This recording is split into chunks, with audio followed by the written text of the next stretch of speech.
This podcast contains explicit language. Bafangu! Houston, flight is go. Mila, let's go. SPM. Safety contact. From Assignment X, thesoniashow.com, and Amalgamated Storytelling, this is the Dorking Out Show, the podcast for people who love stories from movies, TV, books, podcasts, and everywhere else. Welcome to episode 127 of Dorking Out. This is the Unhappytime Murders edition. My name is Sonia Mansfield, and joining me today is my co-host, Emmy Award-winning filmmaker and alleged nerd author, Christopher Allan Smith. Yeah, Emmy Award-winning filmmaker and total layabout, Chris Smith, that hasn't been doing his co-hosting duties for the better part of 4 months. What a lazy bastard. I didn't want to say anything.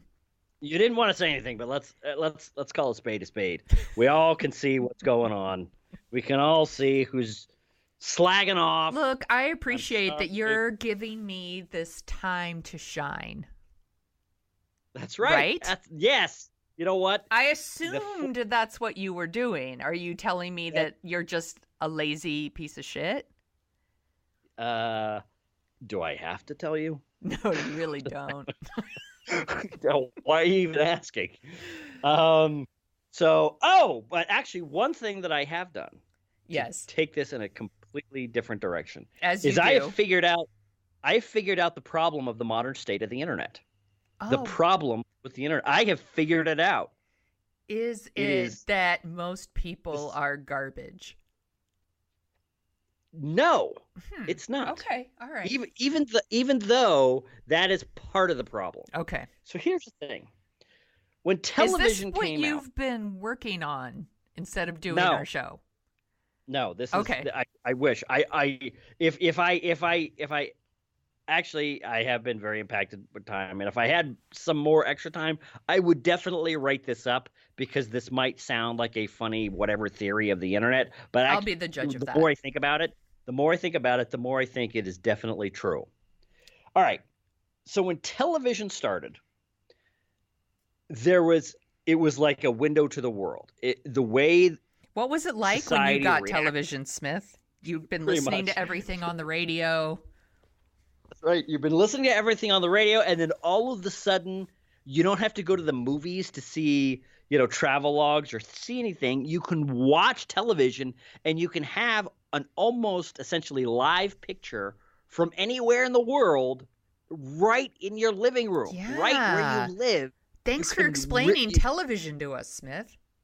But here's the thing. So that's the way everybody looked at it. And it was like, oh, my God, with this magical box, we're going to be able to do anything. We're going to be able to educate people. We're going to end ignorance. We're going to, there'll be class. You'll be able to get all your education on this. Our literacy rates will be 100%.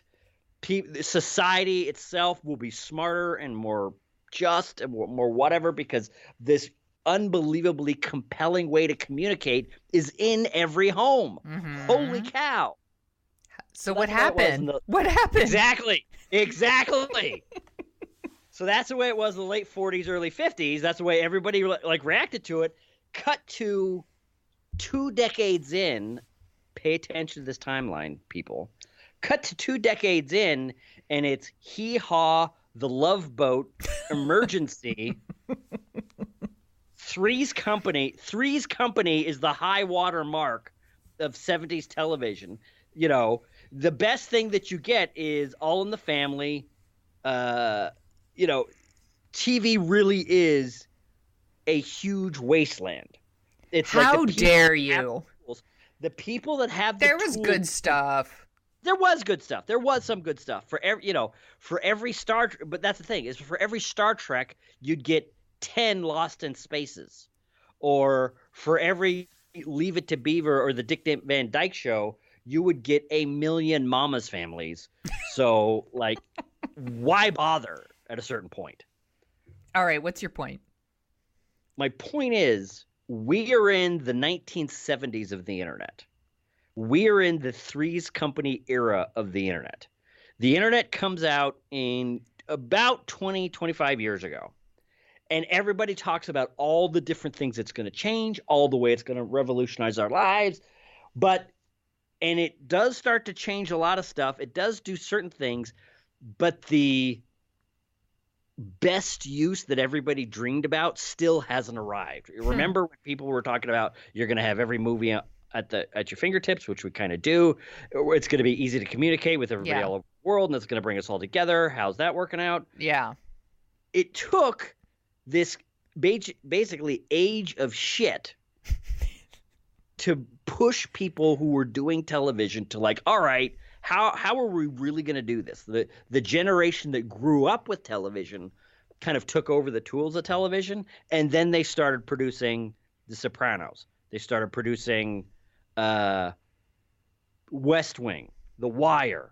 And then here we are in the golden age of television. People that A, have real artistic, real meaningful ambitions, and B, the technology has kind of developed to the point where, there's really no meaningful line between TVs and movies anymore.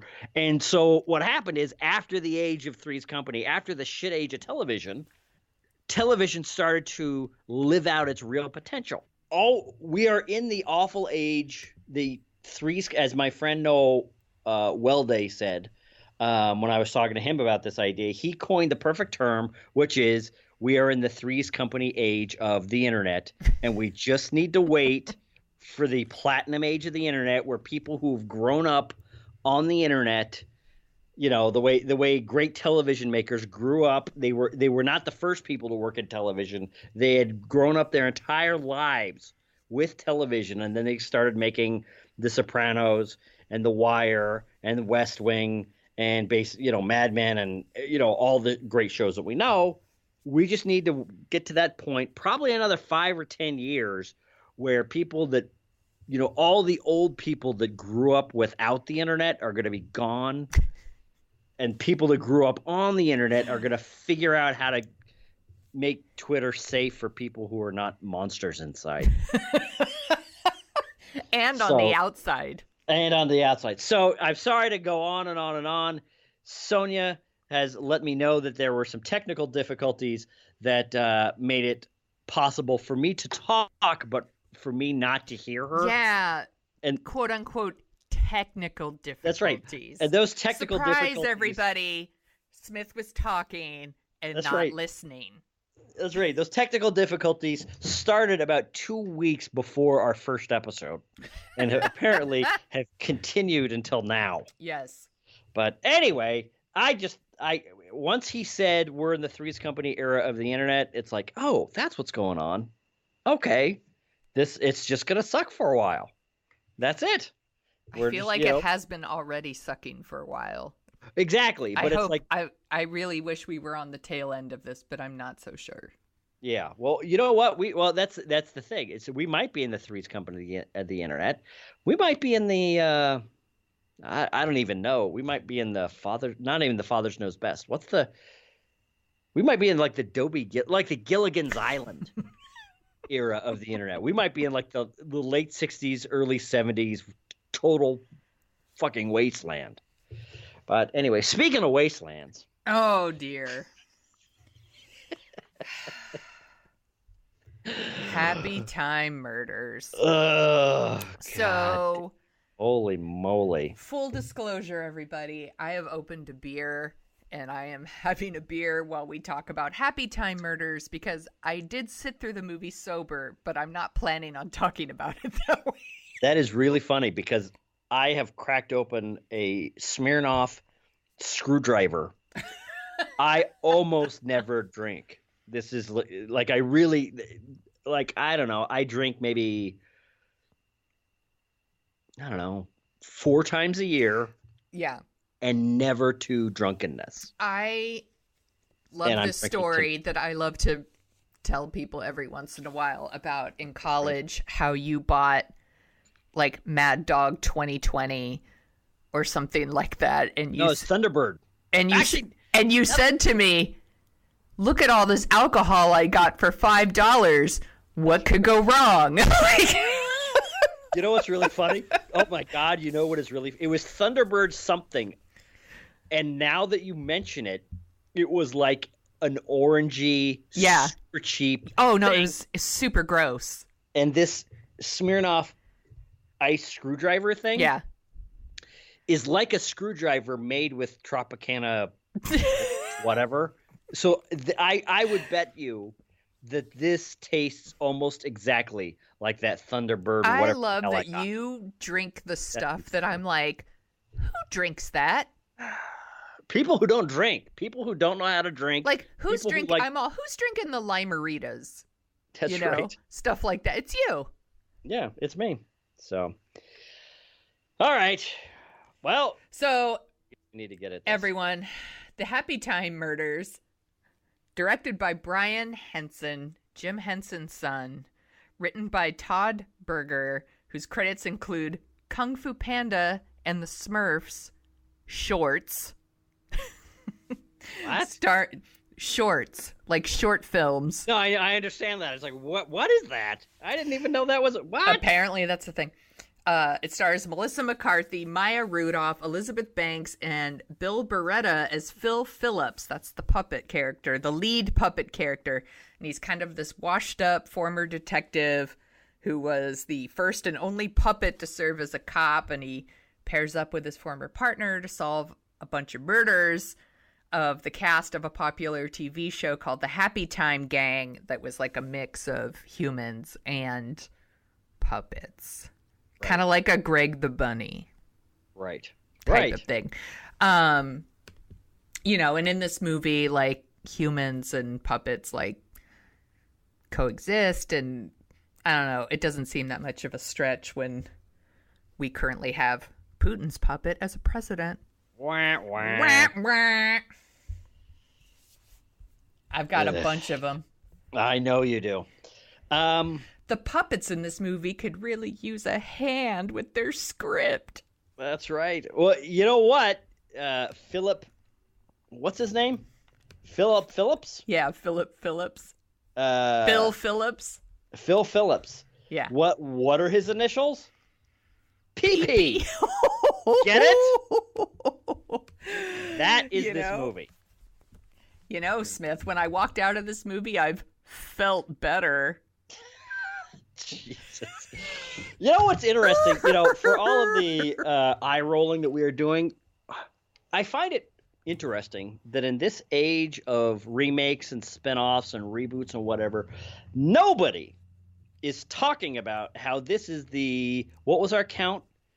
The sixth remake. The sixth remake of Sidney Poitier's In the Heat of the Night. Now, many of you might be going, what?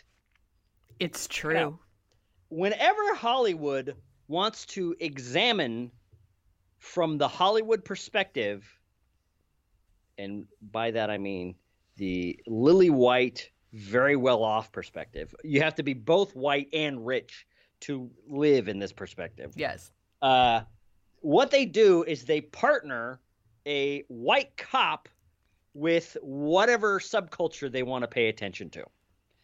So and this time it's puppets. That's right. This time it's puppets. In the past, it has been African Americans. Mm-hmm. It has been aliens from Alien Nation. Yes. It has been African Americans again with 48 Hours. It has been cartoons. It has been dogs with Turner and Hooch. It has been, you could even say Native Americans with Thunderbird. Was it Thunderbird? Thunderheart. Thunderheart. Oh, I forgot that one. And now good callback. They did it with Will Smith in Bright. I didn't see that. That looked terrible. It was fine, but it really is. Hey, what if there were wizards and a cop had to work with a orc as a partner? It's like the laziest film pitch ever now. It's been like, he's a cop who has to partner with. Exactly. He's a cop who has to partner with a washing machine. He's a cop. They're gonna clean up this town. That's right. Shit writes itself. Who has to partner with whatever Hollywood feels like making fun of and or paying attention to right now. Now, what's heartbreaking I think we've run. Speaking of running jokes into the ground, I think we've run this in the heat of the night joke into the ground. What's heartbreaking is, this was on my list of one of the movies I was most excited to see in 2018. Well, Smith, the real crime is the waste of talent involved in this movie. It is, and the thing is there's a certain lazy, unimaginative kind of film goer and or critic who right now is going, well, what do you expect? It's puppets, in a cop movie. It's going to be dumb from the start. Who Framed Roger Rabbit is one of the greatest film achievements of all time. I so desperately wanted this movie to be a Who Framed Roger Rabbit, but with puppets. Exactly. That's what I thought it was going to be. But instead of spoofing the film noir thing that Who Framed Roger Rabbit did, I thought it was going to be kind of buddy cop movies. Or 48 Hours or whatever. There's a million different possibilities with this. And that's the thing that's disappointing is there's two things when it goes into making a movie. Well, more than two things, but at least two things. There's what's the basic idea of the movie? And then once you have that, how are you going to execute that basic idea? And with, Who Framed Roger Rabbit, you execute it with cleverness. You think out this crazy world and how it really would work. Then you have good writing. Then you have, actors who can perform it well. You go in with a locked script that is really polished and ready to shoot, and you can make something that is imaginative and crazy and unlike any, because that's the thing with movies like this, like Who Framed Roger Rabbit or whatever, is they're not like other movies. There's, right. We can name 40 buddy cop movies. And so a new buddy cop movie coming along is just another buddy cop movie. But a buddy cop movie or some kind of genre trope movie with some different element like puppets or cartoons or whatever can be something really amazing and really different and really imaginative. And Brian Henson, he grew up with the Muppets. Jim Henson with his father, there's tons of people who worked in the Muppets that worked on this movie. I think a lot of people are taking cheap shots like, oh, he's just trying to show how tough he is. He's just trying to run away from dad. Jim Henson always believed that puppetry was not necessarily a kid thing. A lot of people forget that the first year or two of the Saturday Night Live, they had a Muppet thing almost every week, and they were not for kids. Right. And so, even movies like The Dark Crystal, it was for kids, but it was also he was under the he had a theory that it wasn't okay for kids to not feel scared sometimes. There was more to it than just, Kermit singing Rainbow Connection on a log. He was trying to tell all kinds of different stories with the puppets. And before I went to see Happytime Murders, I watched the first Muppet movie. And then after Happytime Murders, I watched The Dark Crystal to kind of give myself an idea of where the Muppets started and where they were maybe headed. And, it's just, there is we were texting back and forth about this movie. And I kind of said that maybe this movie is a bit of an ambitious failure in that there's a good idea here. I'm not someone who's well, it's got puppets in it, and so it was going to be stupid from the beginning, like you said. I don't think that. I think there is a real art to puppetry. I saw Brian Henson has his group that does all these shows, they came here to San Francisco, and I saw their improv show called Stuffed and Unstrung, and it is so funny. So funny. And it's not just like, puppets are dirty, and, right. Puppets, they have sex too, or, it's not that stupid, which, by the way, this movie is filled with that stuff. The show I saw was way smarter than anything in this movie.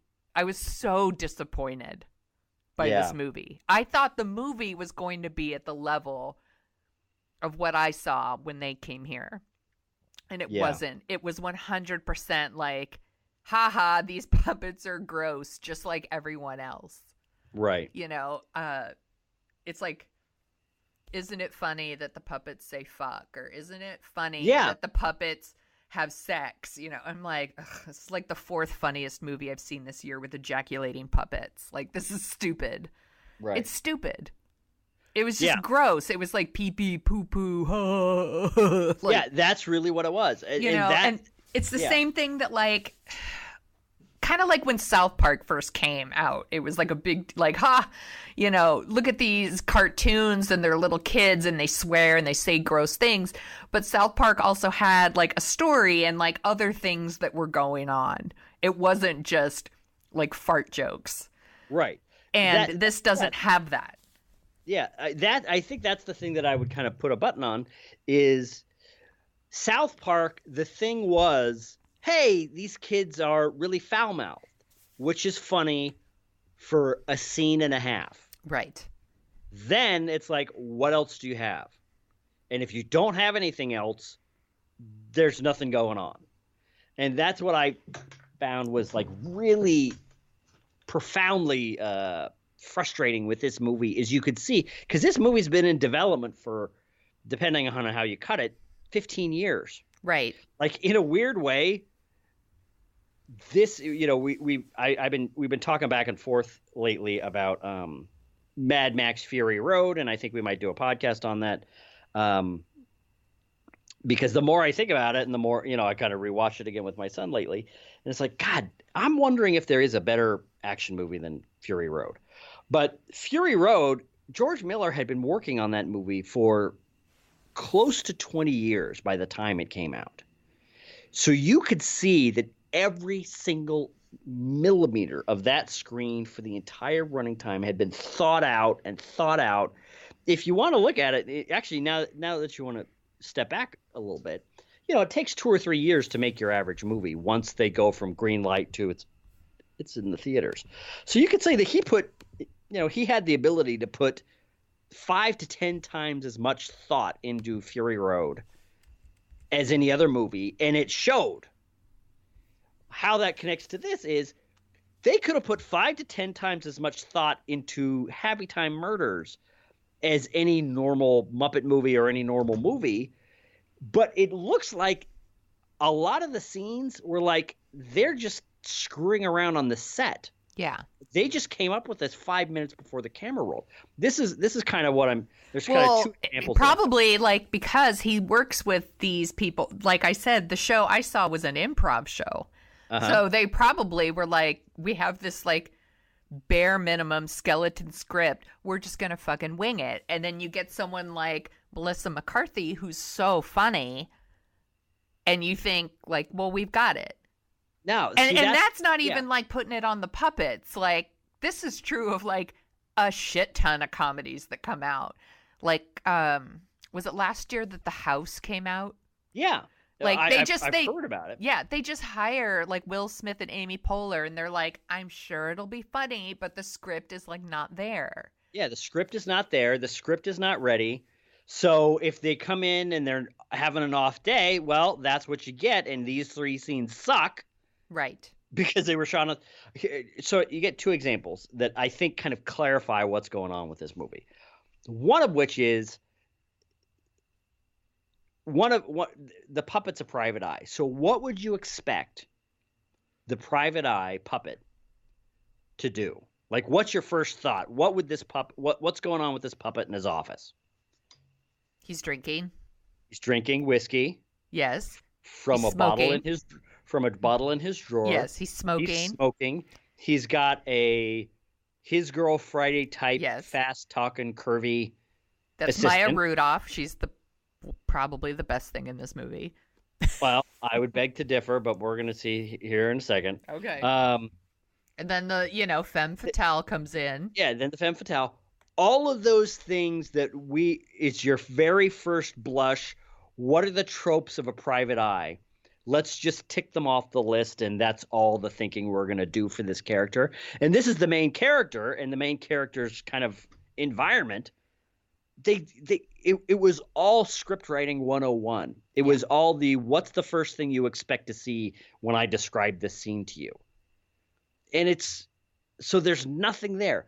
The other thing is there were a lot of jokes like this, and I think that you have put your finger on this with a lot of modern comedies, that they just kind of have a skeleton and they improv their way through it, which is a lot of modern comedies, that aspect specifically sucks. Yes. Like if you get like an Adam McKay and a Will Ferrell crew from like Anchorman or something, yeah, that you can have some cool stuff because you have, Paul Rudd, you have David Koechner, you have Steve Carell, you have Will Ferrell, so you have a lot of people you have Christina Applegate, you have a lot of people. They need a script. Well, yeah, that's the thing is they need a script, but even if they're not going to have a script, you have 5 or 6 people to be funny that can all bring something and do. So the chances are somebody that day is going to do something worthwhile, and you'll have some kind of movie. When you have a movie like this movie looks in a weird way very cheap. It looks so cheap. Kind of low rent, and it feels like in a weird way a 1990s, early 1990s TV movie. Just the shots are flat, the lighting is flat, the compositions are blah. But the thing is they have Melissa McCarthy, they have Maya Ruldoph, and they have Elizabeth Banks, and Joel McHale. And Joel McHale, but Joel McHale's in like 2 scenes. Right. This is the kind of movie that this is. This is my other example of just what kind of bad this is. Maya Ruldoph and Melissa McCarthy have to break into this place. And so there are no puppets in this scene. So they walk up to the door very carefully, and then as they're about to go into the door, Maya Ruldoph pulls out a banana and eats the banana in this kind of weirdly suggestive, bites like half of the banana at once thing. Right. And then Melissa McCarthy turns around. What are you doing? Oh, I'm hungry. You're hungry now? Why are you eating that kind of thing? You took that banana from my apartment. You took that banana from my apartment? Yeah, I was hungry. I had eaten low blood sugar. Oh, why are you doing this now? Why? I don't even know why we're talking about this right now. We have to break into this place. And it's just kind of this. You can tell that they were trying to riff off nothing.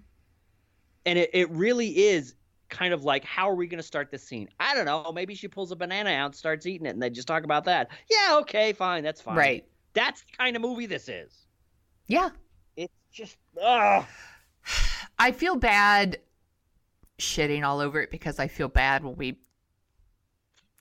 just shit talk a movie, but this movie, it's just so unfunny. Yeah. It's so unfunny. And every joke, you're like, I guess that was the joke. And I think I'm just so frustrated with it because I am so disappointed. And I want to point out like a few good things. I actually thought I think I laughed twice.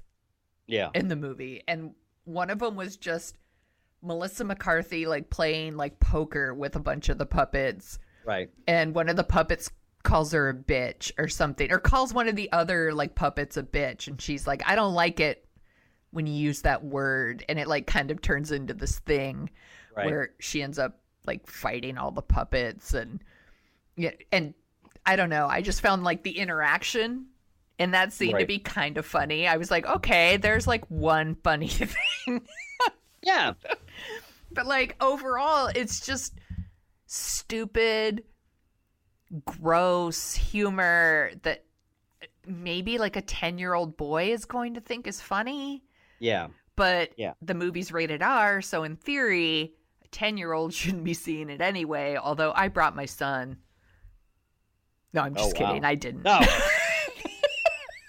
Well, puppets. Kids like puppets. Pretty much. Yeah. It's fine. It's fine. He's only 6. He doesn't get the jokes. Yeah. Not that there were jokes to get. Yeah, No. well, I think that's... I'm kidding. That's Everyone. I did not bring my son to Happytime Murders. I think that's I took him to Hereditary. Oh, my God. Oh, my God. Oh, my God. Oh, wow. That's the thing that's so frustrating. You stay in line, boy. It is. Don't go to any parties. It is the kind of movie that 10-year-olds might laugh at, but when they grow up to be 15 and 20-year-olds, they're going to go, oh my God, what the hell was I laughing at? Right. This could have been like Airplane, where the 10-year-olds laugh, and then you grow up at 15, and you watch it again, it's like, oh my God, here's this whole other set of that I didn't get. That's funny. Then you grow up to you're 30, and it's like, oh my God, there's this whole level of jokes that I didn't get. You could see that they didn't even take the time to fill the scenes they had with one layer of jokes. They kind of half-assed their way through it, like with the banana thing that I was just talking about. Because there were a couple moments where I almost felt like I could see the movie that it could have been. Right. Like one of the funny moments, and we are going to spoil this because really there's not a whole lot going on in this movie. This is not one of those movies. We're not even spoiling anything because it's where obvious as fuck.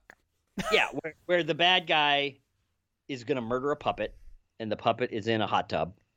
So the way that they decide to murder the puppet is just let a bunch of dogs into the house. And the dogs like run in and start like grabbing the puppet and just kind of tearing it apart. See, like, did you think that was funny? I thought it was kind of funny. Like of the ways to kill a puppet, how would you kill a puppet in a way that you couldn't kill a person? That was kind of, I thought. And it was kind of like when, there's the kind of not classic shot, but there's the shot where the person that's with the puppet is in the foreground paying attention to something else. Yeah. And in the background, you see like 4 dogs ripping this puppet apart. And it's kind of funny. But then, so the cops come and they're investigating it. And one of the cops comes up to the lieutenant and says, I found the murder weapon, sir. And it's just this cute little pug. Straight there. And it for a moment, just the way, like the deadpan of the officer and the way the lieutenant reacted, it was almost like a very dry, very not wink at the camera, very Airplane approach to the humor that could have been really fun and really funny, which is kind of what they did. That, and now that I'm saying it like this, is the people who make the movie need to take the world a little bit seriously in order for the craziness to kind of be set in a light that you can kind of enjoy it more, which is something that Who Framed Roger Rabbit really did well. They take if they take the World Series at this level, the audience can have fun with it at this level. Yeah. But if you're kind of constantly winking and elbowing the audience, there's no stakes. Yeah, there's no stakes. And I didn't care about anybody. Yeah. You don't care. Like, I really cared about Roger Rabbit. I didn't want anything bad to happen to him. Yeah. I really liked Bob Hoskins' character. Mm-hmm. Like, I think Who Framed Roger Rabbit's like a legit great movie. And I'm going to go rewatch it when we're done with this because now I'm obsessed with watching it. But there's none of that in this movie. I don't give a fuck about anyone in this movie. And the movie doesn't give a fuck about anyone either. It's a nasty, mean-spirited movie. Yeah. I think the scene where like those dogs come in and rip the puppet apart, or they find a puppet in the ocean and they're like wringing the puppet out, and like one of the cops is like he's gonna throw it. It's just mean. It just seemed mean to me. Yeah. Like, but not in a funny, like, dark comedy way, but just in a like mean way. Yeah, that's, you know what? That's the thing, is if you try for dark comedy but don't land the laughs, then it's just me. it's just awful. Yeah. Like that's like it's almost kind of like let's imagine what a Deadpool movie would be like if it was not funny. Right. It would be one of the worst movie-going experiences you could think of.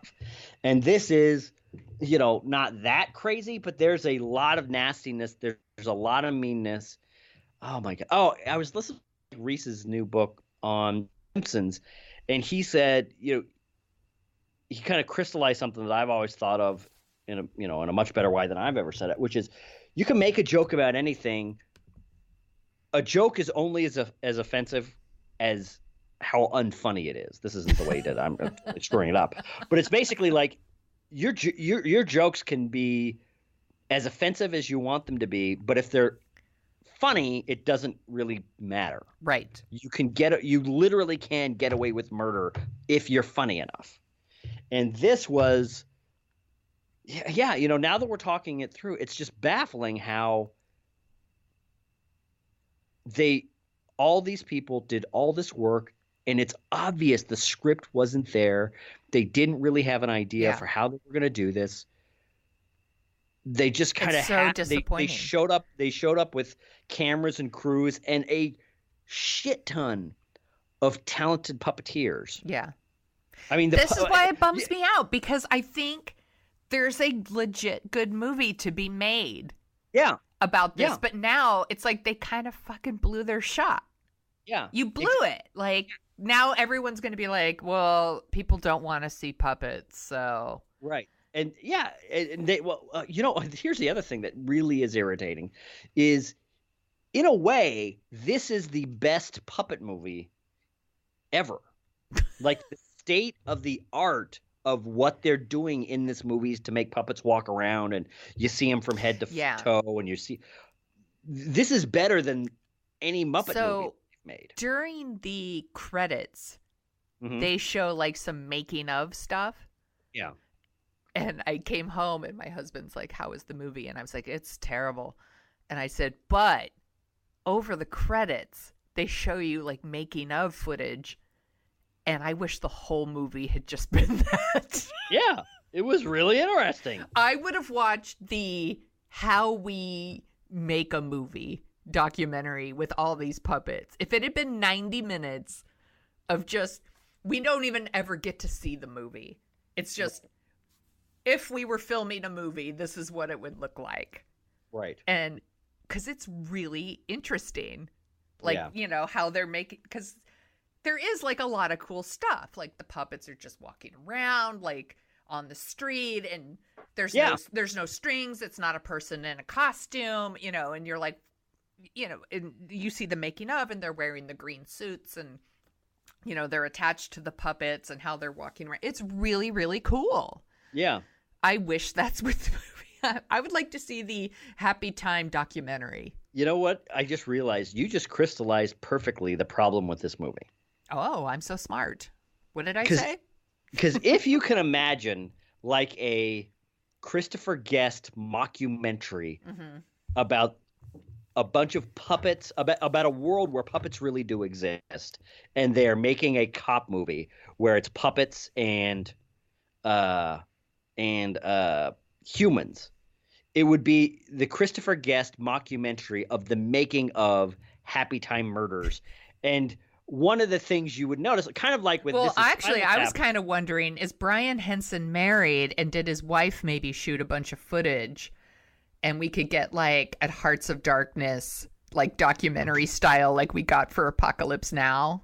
Maybe, because that's the thing is whenever there's like a Christopher Guest movie or whatever, or like a fake documentary on the making of something, it's always, usually through those things, they communicate, the movie that they're making really sucks or something, or the thing they're working on is really terrible. Yes. But we never watch the movie that they're making the making of, kind of. This is like you have to watch the shitty movie that they make instead of the fun mockumentary where one of the jokes is, hey, this movie they're making sucks. We're stuck. You know what I would love in the mockumentary? If the puppets are operated by other puppets. That would be fun. See? We have such good ideas when we've both been drinking.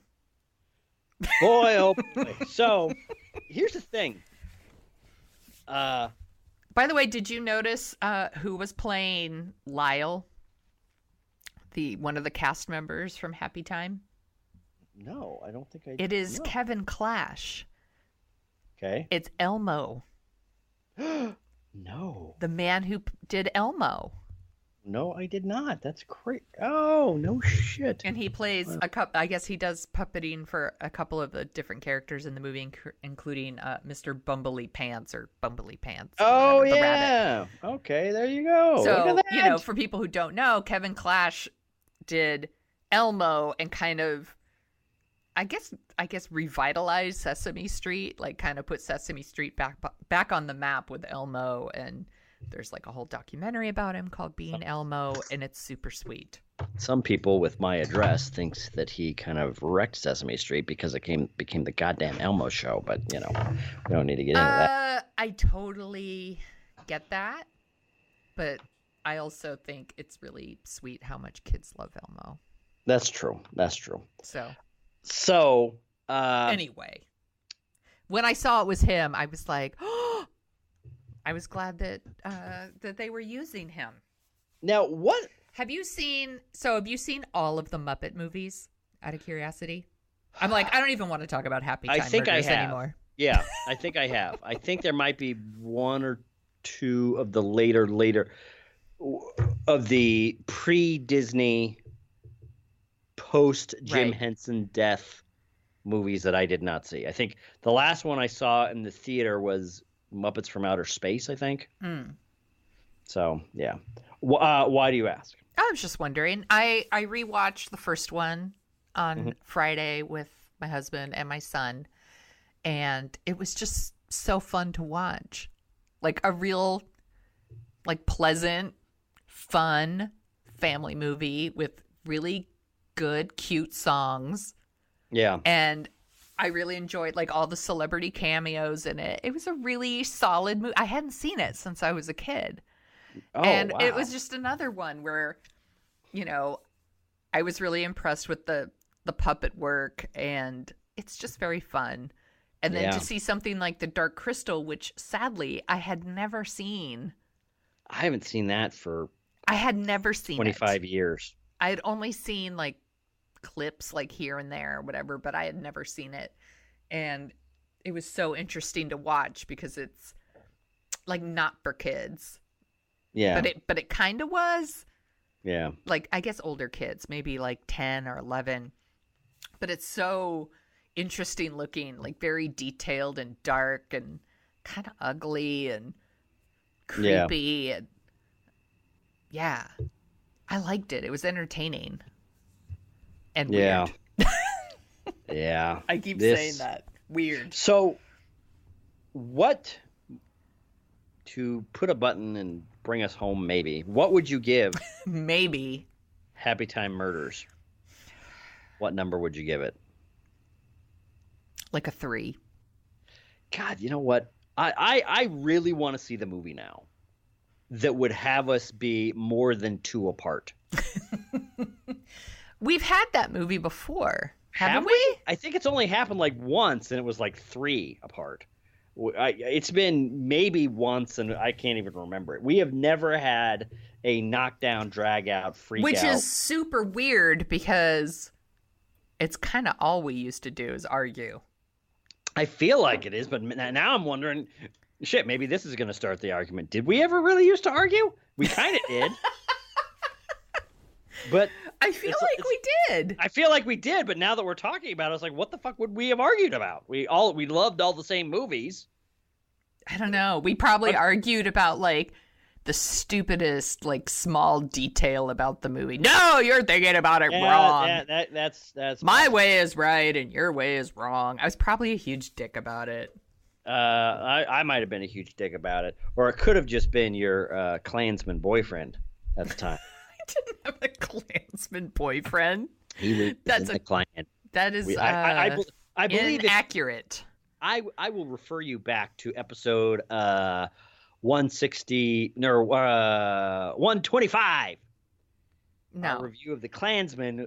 It was all laid out. Read between the lines there. No. I only dated one asshole racist, and it wasn't that one. Oh my God. What's this thing? It was the first guy. Oh, that's right. Wait, did he have my same last name? No. The guy. Oh my God. Okay. I don't know who you're talking about. Ladies and gentlemen, hey, we're not going to talk about this stuff. I'm going to turn the show off. We are not going to talk about this. We're going to do one of those things that I hate when podcast hosts do it, but I'm going to do it right now, where we're referring to something that's kind of tantalizing that we are never going to talk about on the show, and I'm sorry. I have an ex who was kind of a racist. Wow. Okay. But then I broke up with him. But here's the thing. That's not. I don't even think that's the one I'm thinking about. I bet it is. That's even more tantalizing, because the one I'm thinking about has my last name. I don't recall going out with anyone that has your last name. Well, it wasn't me to pop everybody's balloon. It was definitely. This is not some half-assed, dumb, clever way of me referring to myself. No. This is not. That Smith never happened. and I never dated. It never will. I should hope not. I am married. If it were up to Sonia and I to repopulate the Earth, well, we had a good run as humans. Now it's over. We had our time. We got to the moon. We flung some space probes out in interstellar space, and that's all they wrote. Because it's up to Chris and Sonia, and Oh. It's not going to happen. Is there anything else that we would like to say before...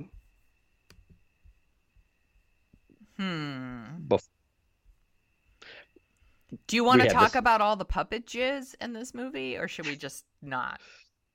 No, I don't know. I thought that was kind of funny, but it was kind of something, but it's... I don't really want to talk about the puppet jizz. You got to have something more. That's the thing, is you can have 3 or 4 jokes of, hey, look, these puppets aren't for kids. Then you have to have something else. That's one of the, if you're going to have a joke like that, okay, yeah.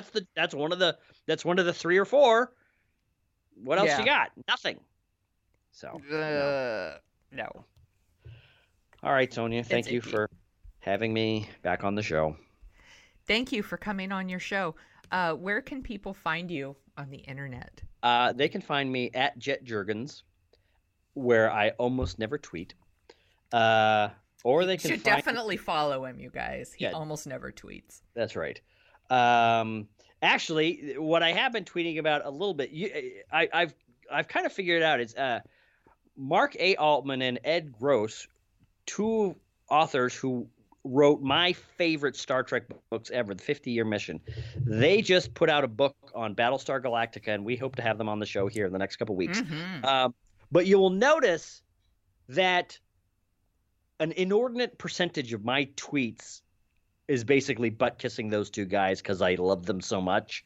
So in the lead up to their Battlestar Galactica book called So Say We All, being released a couple weeks ago, it was just like, I'm so excited, this is so great, blah blah blah blah blah.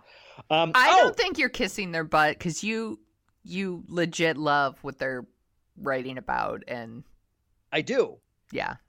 So here's the thing. And you're not like, oh, please come on our show, or you're not. No, I definitely am. Please come on our show. Those are all the private. That's all the DMs. But so they have written the 50-Year Mission, the greatest 2 Star Trek books, making of Star Trek books ever made. Then they did, a Battlestar Galactica that is probably my favorite show of the 2000s, 2010s. That and Breaking Bad are definitely my 2 favorite shows of this century so far. Yes. So they wrote a book on Battlestar Galactica. Now they're writing another book that I don't know if I can talk about, so I'm not going to say it. Oh. That it's almost, I didn't know it was the secret. Okay. I don't know if it is a secret or not, but I don't know if it is, so I'm not going to spoil it. but I'm sure we'll be able to get them to talk about it when they come on the show. But what I'm saying is these two guys, it's almost as though they're kind of following me around. What is Chris really like? All right, we're going to write. My God, you're so self-involved. We're gonna write 700 pages on this book or this subject, and he's going to love that. And then we're going to do this. Yeah, if they wrote, actually, you know what it is? If they wrote a Muppet book, a book on the Muppets, it would be lights out. It's like Chris never needs to read anything else because these guys have done exhaustive oral histories of every goddamn thing he's interested in, the making of culture. We didn't even talk about your love of the Muppets. No, we didn't. It's just I love them a lot. They're great. Actually, you really I do. When I was pregnant, you brought over the first season of the Muppets as a gift. That's right. I do. You know what? Also, when my cousin Ryan had a kid, I brought his newly born son, I think like 3 seasons or like a greatest hits of Sesame Street. Aww. So that was, yeah. So, no, the Muppets are great. At some point, we are going to need to talk about the Muppets. Yeah. But I think it would be insulting them and besmirching their legacy to connect them in any way to Happytime Murders by connecting them on this hour. So, yeah. Before we go, I wanted to ask you, are you watching Disenchanted at all? I watched 10 minutes. Oh. You liked it that much, huh? And it's like, nope, that's enough of this. I don't have time for this. Oh, interesting.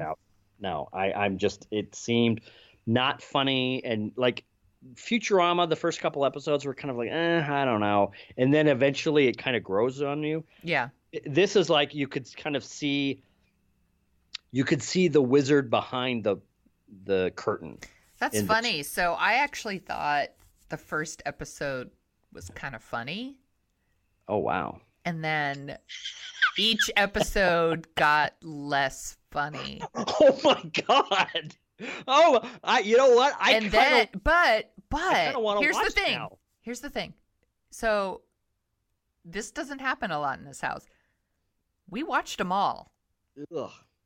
We watched them in record time. Why? We liked watching it, but we were confused about why we were liking it.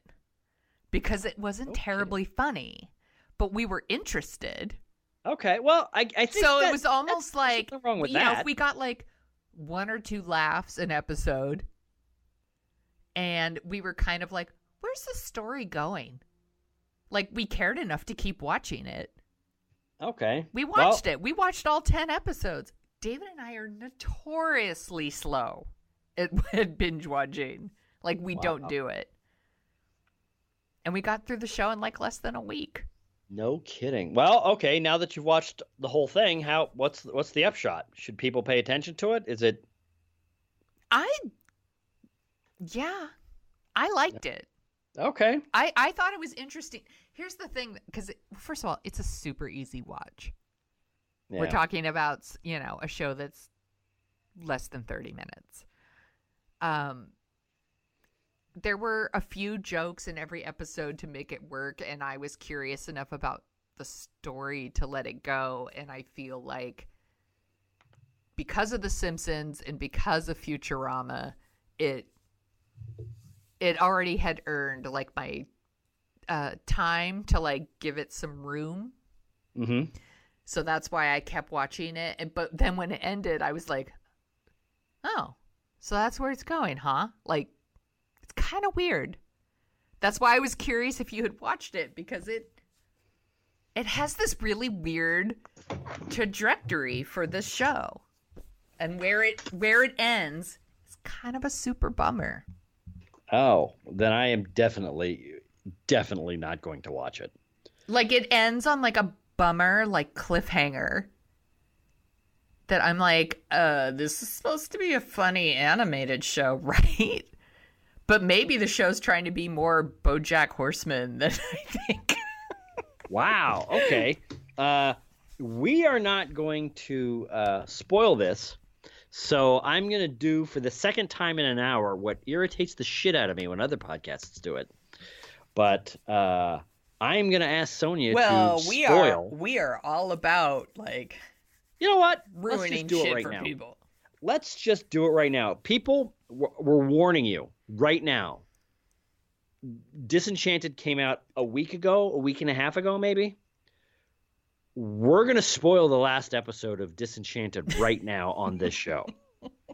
Right here, because frankly, I don't have time to talk to Sonia anymore. If I don't do it now, I'm not going to do it. So, wow, that came out a lot meaner and a lot less funny than I thought. I don't want to talk to her offline. That's right. I don't want to talk to her in real life. What happens in the last episode that makes it so what makes it so blah? So in the second to last episode, Elfo dies, which is weird. Okay. And then she uses like this magical amulet or whatever that she gets to bring back her mother. Okay. And then her mother and her mom turns out to be kind of evil and turns everybody to stone, and her and her mother run off. So Elfo's dead. Almost everybody's been turned to stone, and her mom are on some boat going somewhere. The end. I don't have time for that. I don't have time for that. It's just weird. Wow. I have to say, I was interested though, because I was like, where is this story going? Where is it going? And so we kept watching it, and I'm wondering if when it comes back, if David will continue to watch, but I'll at least watch one more because I want to see what happens next. Okay. It's totally working on me. All right. I think I am at the point now where I am probably not going to be watching a whole lot of TV. Yeah. So I'm just 10 minutes. It's all you got. I thought the animation was actually really good and kind of a lot richer than even Futurama, but it was not enough. So. Well, I'll keep, I'll watch the next batch too, and I'll report back.